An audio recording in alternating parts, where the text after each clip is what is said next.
कर्ण अर्जुन के युद्ध में कर्ण अर्जुन से श्रेष्ठ होने के बाद भी क्यों हार गया? अच्छे या बुरे विचारों को बार बार दोहराने यानी विचारों के संप्रेषण, जिसे इंग्लिश में अफर्मेटिव कहा जाता है, इसके बारे में महाभारत के कृष्ण व अर्जुन और कर्ण के उदाहरण के साथ आपको बताएंगे कि कैसे एक विचार को बार बार दोहराते रहने से वो विचार हमारे जिंदगी पर असर करता है। इसी बात से अनजान कई लोग रोजाना नकारात्मक विचारों को बार बार सोचकर अपने जीवन को नर्क बना रहे हैं। तो सुनिए कैसे बार बार बुरे विचारों को सोचने से हमारे जीवन में भी बुरा होने लगता है। महाभारत में अर्जुन के सारथी भगवान श्री कृष्ण थे, जो उसे युद्ध की पूरी अवधि में यही संदेश देते रहे कि कौरवों की पराजय अवश्य होगी। अर्जुन, तुम महावीर हो, तुम कर्ण को मारने में अवश्य सफल रहोगे।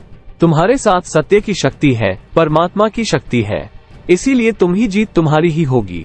इसकी विपरीत कर्ण अर्जुन से कहीं अधिक वीर और साहसी होने पर भी दुविधा में पड़ा रहा। उसकी मां कुंती ने युद्ध से पूर्व यह वचन ले लिया कि वो युद्ध भूमि में अर्जुन के सिवाय और किसी भाई को नहीं मारेगा। जीवन भर सारथी पुत्र कहे जाने वाले महापराक्रमी कर्ण के मन में कितना द्वंद्व और दुहक रहा होगा कि उसको जन्म देने वाली माता कुंती ने उसे अपना पुत्र स्वीकारा भी तो कब, जब वो अपने जीवन के सबसे भीषण और निर्णायक युद्ध महाभारत में कौरवों का सेनापति घोषित कर दिया गया। एक ओर अपने भाई और दूसरी ओर जीवन भर कठिनाइयों में साथ देने वाले मित्र का प्रेम, और उसने कर्तव्य पालन के नाते दुर्योधन का साथ देने का ही निर्णय किया। सारथी पुत्र विशेषण से युक्त कर्ण के सेनापति बन जाने के बाद भी कोई प्रतिष्ठित राजा उसका सारथी नहीं बनना चाहता था। दुर्योधन ने अपने दबाव से मद्र देश के राजा शल्य को उसका सारथी बनने के लिए विवश किया। हालांकि वो कर्ण को पसंद नहीं करते थे और शल्य, जो पांडव नकुल तथा सहदेव के सगे मामा थे, वो कभी नहीं चाहते थे कि कर्ण की अर्जुन पर विजय प्राप्त हो। इसके लिए उन्होंने एक मनोवैज्ञानिक विधि अपनाई, जो कि उनको युधिष्ठिर ने बताई थी कि वो कर्ण का रथ चलाते हुए भी उससे बार बार यह कहते रहे कि तुम अर्जुन से हार जाओगे, और बार बार उसकी झूठी गलती या दिखाते और बुराई करते रहे। इस बात को उन्होंने अनेक प्रकार से इतनी बार कहा कि कर्ण भी कस मसा उठा।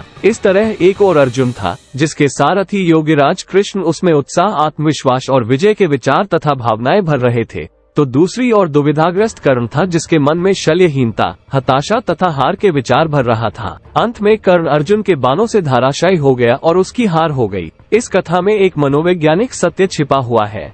वो सत्य है विचारों की शक्ति का। हम जिस विचार से सम्मोहित हो जाते हैं, वैसे ही बन जाते हैं। हमारे मनोमस्तिष्क में दूसरों के द्वारा कही हुई बातों, दृश्यों, स्मृतियों आदि के द्वारा भांति भांति के विचार उठते रहते हैं। इसीलिए मनोचिकित्सक तथा आध्यात्मिक सदैव स्वास्थ्य, सुख तथा सफलता के विचारों को रखने की सलाह देते हैं। इससे ये सिद्ध है कि हमारे मंगलमय विचार का शरीर तथा मन पर शुभ प्रभाव पड़ता है और अशुभ विचार का प्रभाव अशुभ पड़ता है। इस तरह कर्ण और अर्जुन दोनों में विचारों का संप्रेषण किया गया, और जिसको जिस विचार का संप्रेषण दिया गया उसके साथ वैसे ही हुआ। हम रोजाना अपनी जिंदगी के बारे में कैसे महसूस करते हैं, यही हमारे आने वाले कल का निर्माण करता है। इसलिए हमेशा सकारात्मक रहे, ताकि आपके जीवन में आने वाला पल आपको ढेर सारी प्रगति कराए। दोस्तों, महाभारत का युद्ध सिर्फ शस्त्र, अस्त्र और दिव्यास्त्र की लड़ाई नहीं थी। इस युद्ध में शत्रु को हर तरह से परास्त करने की कोशिश की गई थी, जिसमें मनोवैज्ञानिक तरीका भी अपनाया गया था। ऐसे महाभारत में कई उदाहरण हैं जो हम आपको सुनाते रहेंगे, और जिसे आप जानेंगे तो आप दंग रह जाएंगे। ऐसी अनोखी महाभारत की रोचक बातें जानने के लिए हमारे चैनल को अभी तक आपने सब्सक्राइब नहीं किया है तो आज ही कर दीजिए। आपका बहुत बहुत धन्यवाद।